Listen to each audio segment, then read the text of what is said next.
ভারতে গত 2 এপ্রিল, কত এপ্রিল? 2 এপ্রিল ভারতের পার্লামেন্টে নিম্নকক্ষ, ভারতের পার্লামেন্ট 2 ভাগে বিভক্ত, নিম্নকক্ষ উচ্চ কক্ষ হচ্ছে রাজ্যসভা।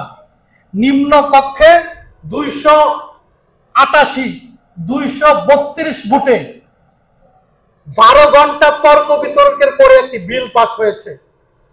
সেই বিলের নাম হচ্ছে ওয়াকফ সংশোধনী বিল। ভারতে আমাদের দেশে যেমন ওয়াকফ সম্পত্তি আছে না, এই মসজিদের সম্পত্তি কি বলেন? ওয়াকফ।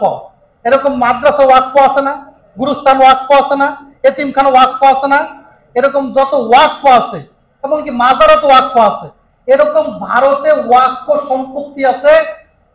ভারতের সবচেয়ে বেশি সম্পত্তি রেল, রেলের পর আরেকটা সম্পত্তি আছে, 3য় নাম্বার বৃহৎ সম্পত্তি হচ্ছে ওয়াকফ।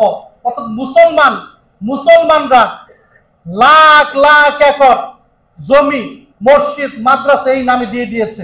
এই ওয়াকফ সম্পত্তিগুলো মুসলমানরা ব্যবহার করে আসছে, মসজিদ ব্যবহার করেছে, মাদ্রাসা ব্যবহার করে আসছে। এখানে কেউ দখলদারিত্ব করতে পারে না। দখলদারিত্ব করে, জোর করে মসজিদ দখল করে নাই, করে, কিন্তু জোর ছাড়া করতে পারে নাই। আইনি প্রক্রিয়া দখল করবে, এই জন্য আইন পাস করছে ওয়াকফ বিল। সেই ওয়াকফ বিল সংশোধনী বিলের নিয়ম হচ্ছে, সেই ওয়াকফ বিল ওয়াকফ কমিটির মধ্যে ওই হিন্দুরাও থাকবে। কারা থাকবে? মসজিদ কমিটি কে থাকবে? মাদ্রাসা কমিটি কে থাকবে? হিন্দু। এবং আরেকটা ধারা হচ্ছে, এই মসজিদ মাদ্রাসা তাদের আইন অনুসারে তারা লেখছে জনকল্যাণে। কি বলছে? জনকল্যাণ শব্দটাকে বলা যায় মুসলমানের অকল্যাণে।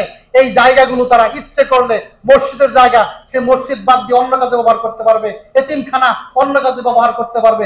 এই আইন তারা পাশ করেছে। কত তারিখ?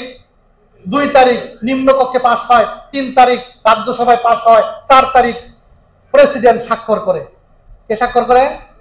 এখন আইন হওয়ার পরেই এই গত সপ্তাহে 2, 3, 4 এরপরে গত সপ্তাহে এই আইন হওয়ার পরেই উত্তরাখণ্ড, ভারতের উত্তরাখণ্ড, সেই উত্তরাখণ্ডে 170টি মাদ্রাসায় তালা লাগাই দিচ্ছে।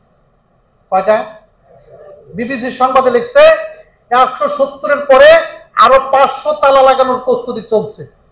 মুসলমানরা এখন তারা ঘর বাড়ি ছেড়ে পালাচ্ছে, বিভিন্ন জায়গায় চলে যাচ্ছে। মুসলমানরা রাস্তায় রাস্তায় মিছিল করছে। যেই মুহূর্তে আজকে নিরাপদে আমরা জুমার সালাত আদায় করতে আসছি, ঠিক সেই মুহূর্তে ভারতের বিজেপি শাসিত অঞ্চলগুলোতে মুসলমানরা এখন রাস্তায় রাস্তায় অবস্থান করতেছে। তাই মুসলমানদেরকে বলবো, আমি আমার নিজেকেও বলবো, সময় থাকতে হুঁশ ফিরে আসতে হবে। দ্বন্দ্ব কোলাহল ত্যাগ করে মুসলমানের আদর্শ, কোরআনের আদর্শে ফিরে আসতে হবে। তা না হলে আমাদেরও সামনে বিপদ আসন্ন। আল্লাহ রাব্বুল আলামিন আমাদের প্রত্যেককে হেফাজত করুন।